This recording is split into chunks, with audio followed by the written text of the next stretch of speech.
How's that? Yeah. Just before we start, I just want to mention that tomorrow is the anniversary of one of the major astronomical event in Amana history, and that's the Amana meteorite fell to Earth on February 12th, 1875. Actually, I mean, it was really spectacular. It was reported on all over the Midwest. There are reports from Chicago, from St. Louis, everywhere really. And hundreds of pounds of meteorite fell and was gathered here in the colonies. And now those pieces are in museums all over the world, literally. What's interesting, and what floors Peter and I, is in our chronicles, in our history, it is never mentioned. Yeah, everyone in the world was talking about the Amana meteorite, but not here in Amana.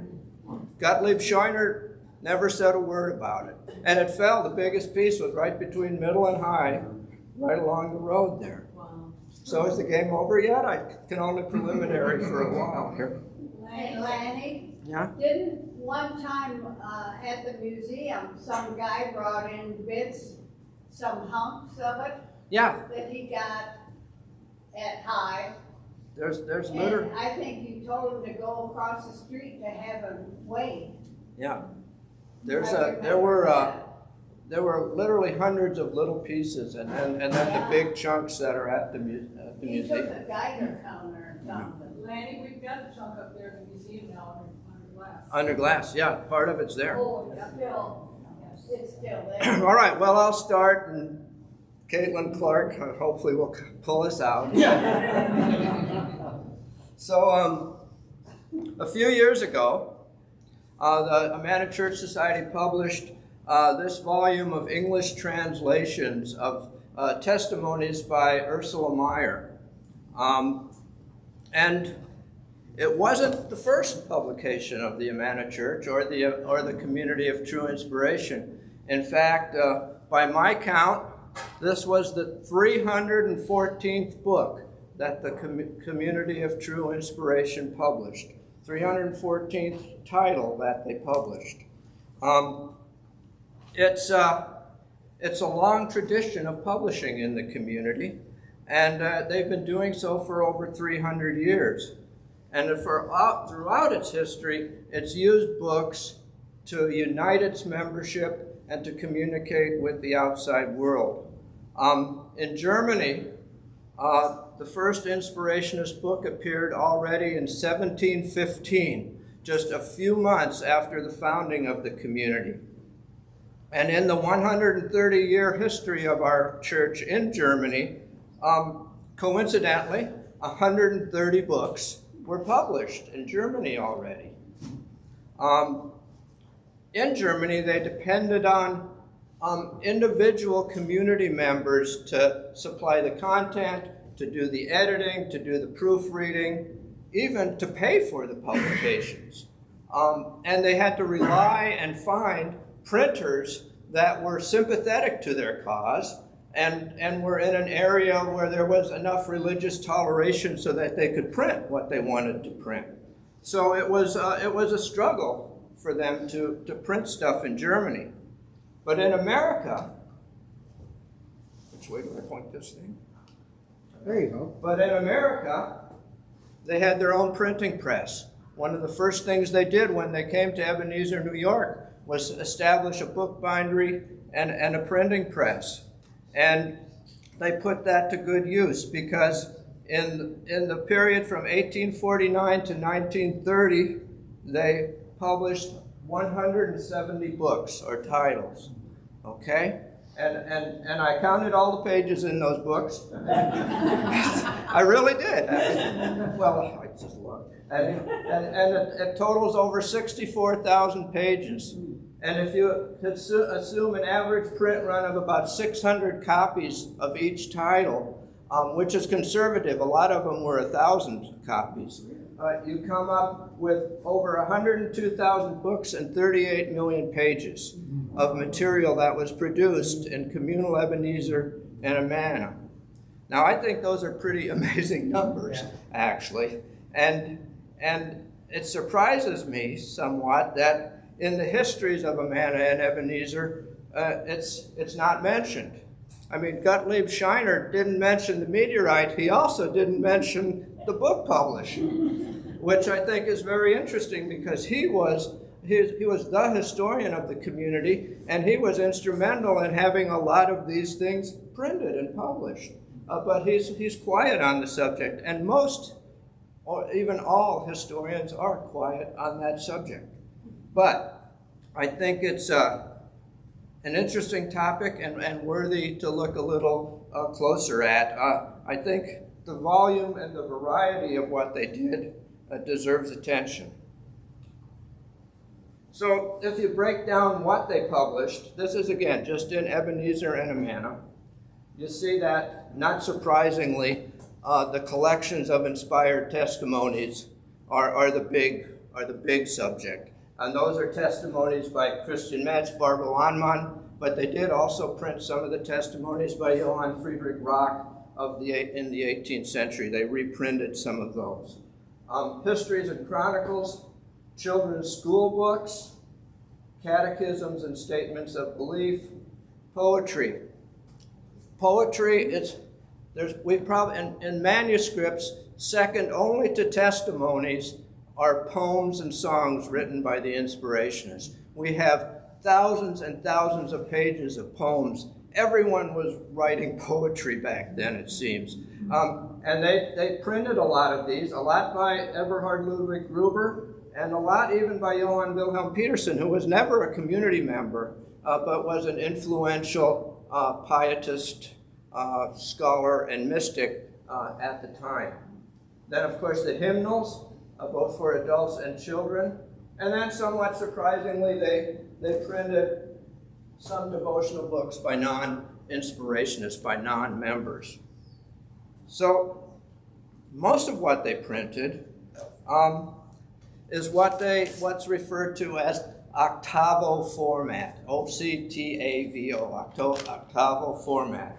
And what that means, essentially, is that they printed on a sheet of paper. There's 8 pages, okay? 8 pages on one side of the sheet and 8 pages on another. Okay, so that hence the octavo. If you fold that and cut it, you have a book about this size. Okay, which has 8 leaves, 16 pages.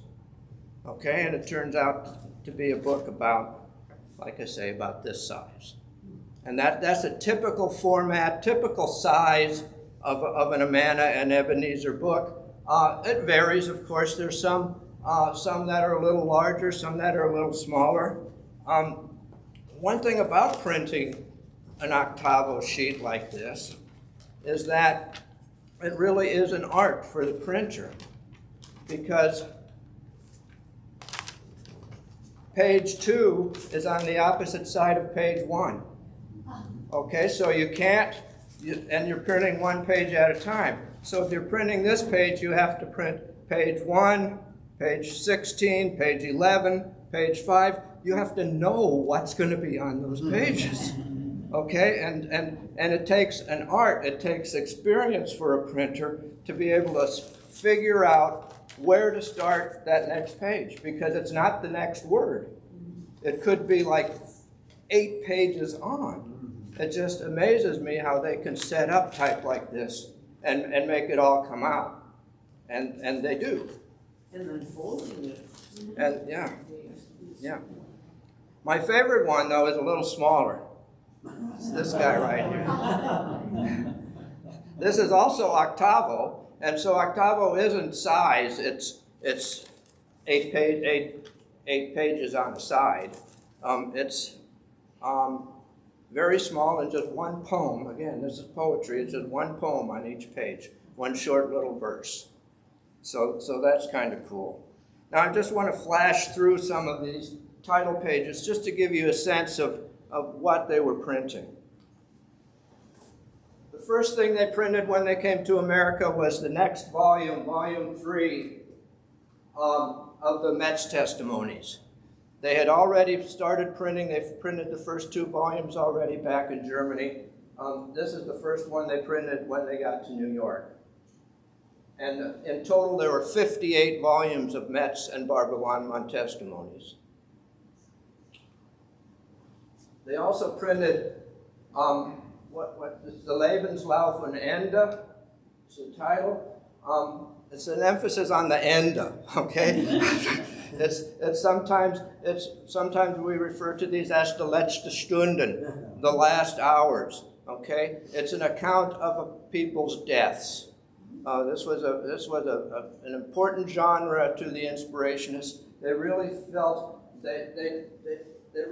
like how a person dies is a snapshot of how they lived their life.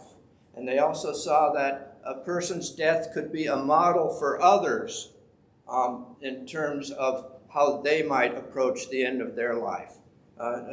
They printed quite a few letzte Stunde. Then this is the history. This is Gottlieb Scheuner's history, which is actually a history at this point. He was writing this in the 1870s, 1880s. This is a history of the early years of the Inspirationists. The Inspirations history is still probably the most important source we have for our history. School books. This is the Lern- Lesebook. It's got the industrial little beehive there. All children should be. They printed a lot of children's school books. A lot of storybooks, ABCs, that kind of thing. What I find interesting is we've got hundreds, usually dozens or even hundreds of copies of certain books in the archives. We have very few copies of children's school books. To me, that shows children are children. They destroy books. Okay? I mean, they printed hundreds of school books. And we've had, like I say, very few in our collection, and those we have are in terrible condition. It's interesting. Then statements of belief. This is a catechism. This is the adult catechism. They also printed a catechism specifically for children. And this is an interesting, it's more like a pamphlet. It's like 16 pages.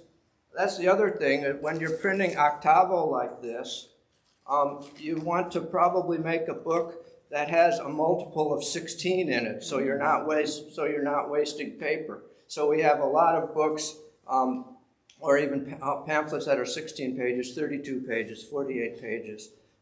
They wanted to make efficient use of that sheet of paper that they had. This is a statement of beliefs concerning political participation, swearing oaths, and bearing weapons. The statement of belief by the community.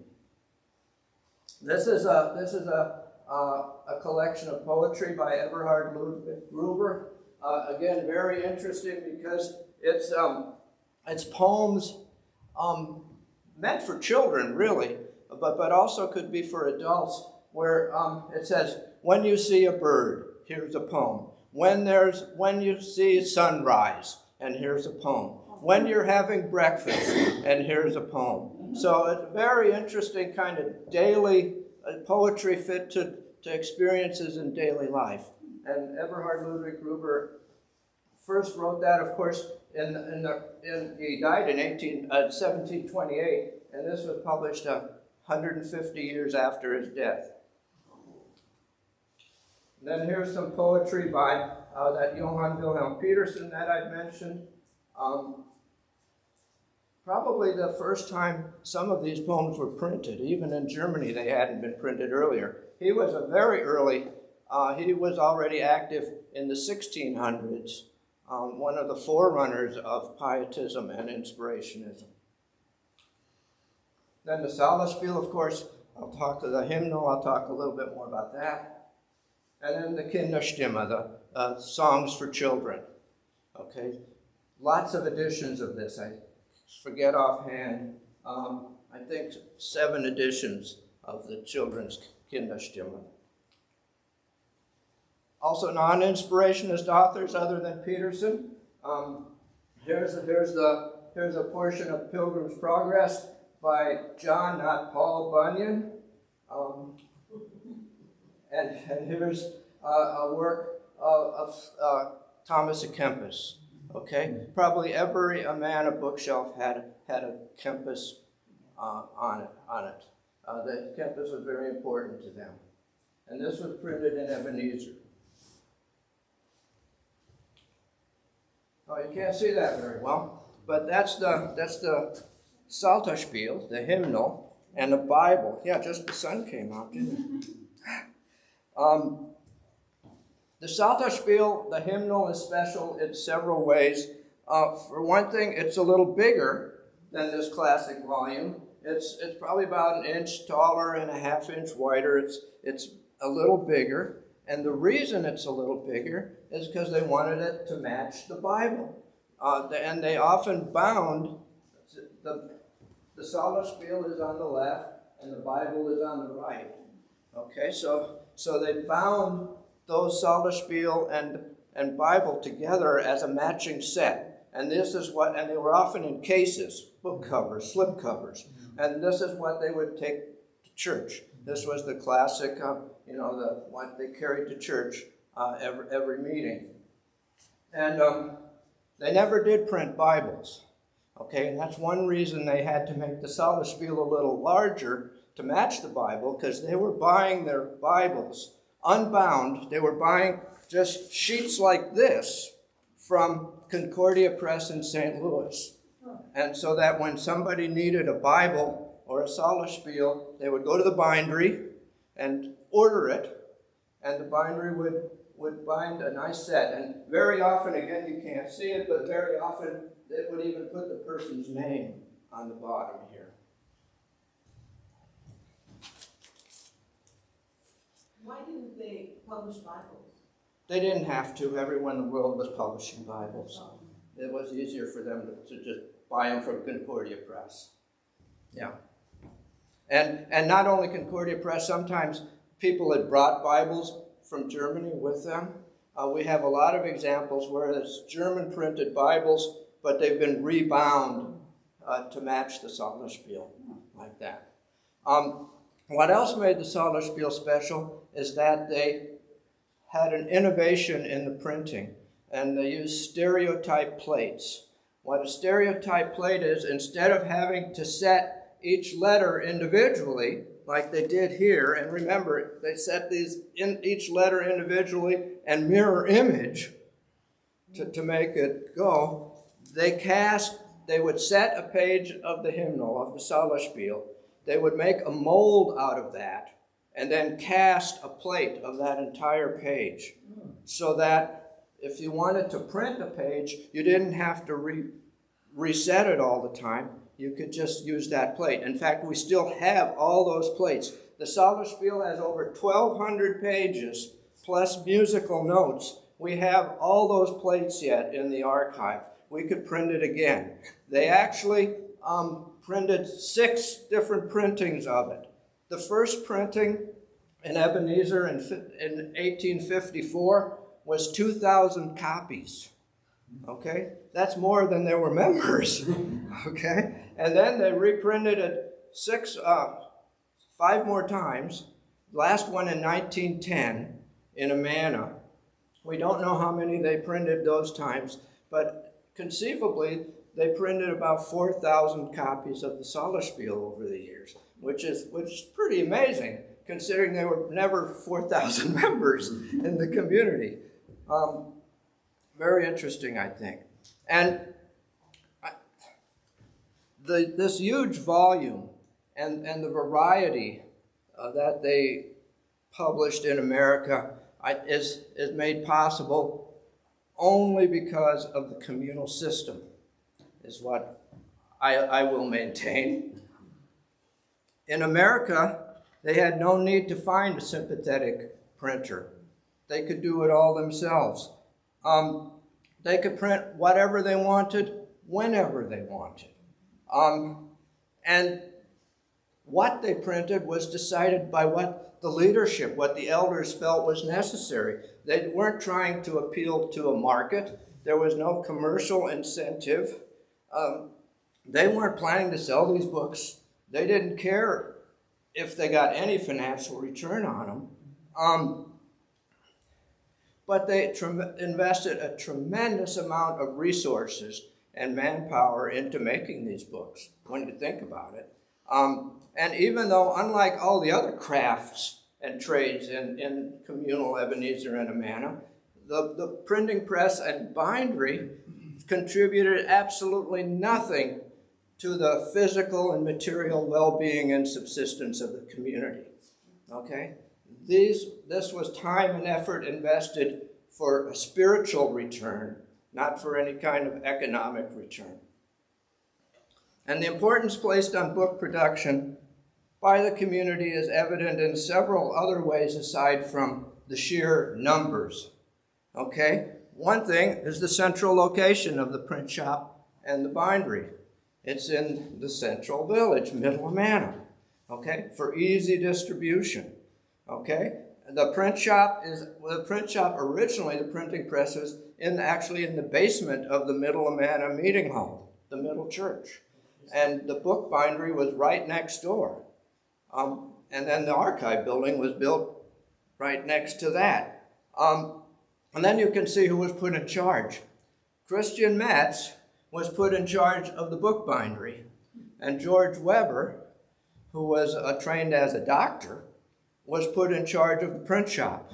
Neither one of those had any experience in those trades, but they were important leaders it was thought they needed to be in charge of these operations. Of course, they had to rely on the professionals who knew what they were doing. But I think it's telling that these two, probably the two most important leaders at the time, were put in charge of those two crafts.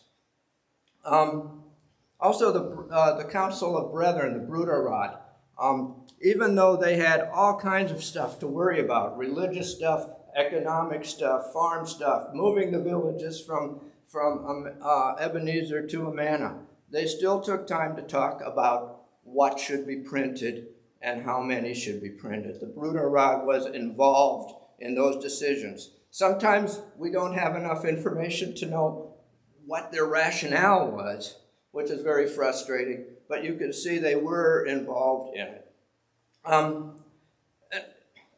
They also specifically exempted the book bindery and the print shop from having to give up their laborers for other tasks. It was very common in the communal times that these people in the craft shops would be called out to help with the harvest or to help with construction projects. But the print shop and the book bindery were specifically exempted from having to do that. The Bruderrat said, let them do their work.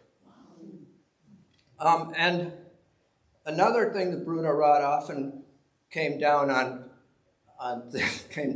people about was superfluous spending and too much consumption, okay? Especially in the kitchen houses. The kitchen houses were constantly being reprimanded for giving too much food to people. But, I mean, not really, but for having both coffee and tea, okay? Or that they were using too much sugar, or even using too much coffee or tea.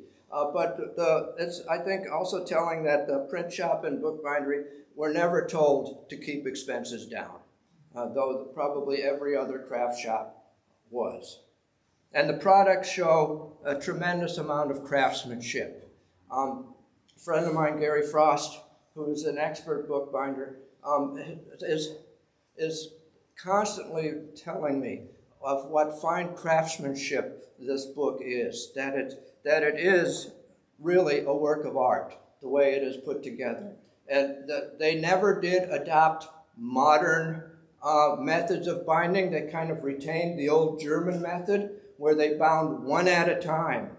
Okay, they didn't try to do an assembly line thing. They bound, the bookbinder sat there and did one book at a time. And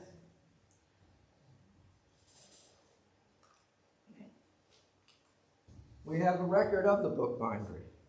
Okay, this is just one page. You can see what they're doing. And I was talking about school books. Right here it says Schulbücher. That doesn't get more specific as to which book it was. was. But here, they printed 170 of one book and bound 170 of one book and 144 of the other. That's a lot of work in the book bindery. They were also buying record books binding record books for the stores. And here, Karl Zuber had bound one Saulaspielen Bible, one of those matching sets that you saw there. So we're just really fortunate to have these record books so we can see just what they were doing, what they were binding. Lanny, where did they get the paper and what quality? I mean, it must be. They bought most of their paper from that's a good point. We do have invoices from what they were buying and inventories from what they had on hand. And they were buying from the finest supply houses in Chicago. Okay, they were buying high quality stuff, both paper and bookbinding materials. Again, they were not sparing any expense. And if you noticed on those, on these, there's even gold embossing on the side. That's pretty fancy, and that adds a lot of expense. But at one time, the Bruderrat did have a debate as to whether they should allow this or not. But as far I could find, they never made a decision, so they must have said, okay, they can do it. So let's take a closer look at the numbers here. This is probably my favorite graph ever. This is a graph of books produced by the Community of True Inspiration by decade, from the 1710s up through 2020. Okay, top line is 50 books per decade. Okay, we're talking 5 books a year. Okay, so I think it's interesting here that you can kind of see the different periods in our church's history. Okay, you can see that these first decades from up to here, this is when there were active Werkzeug, and they were printing those testimonies like crazy. But what's even more interesting is after the death of Rock, when we have people like Paul Giesepart-Nakel and Jonas Wickmark overseeing publication, we have a huge amount of publications. More testimonies were printed after the death of the Werkzeug than during their lifetime. And you can see what we call the Dark Ages in our history. Down here in 1790 to about 1810, very few books. Okay, it was a time when communities were in decline. And another way of looking at it is by books per year. Okay, the growth of the community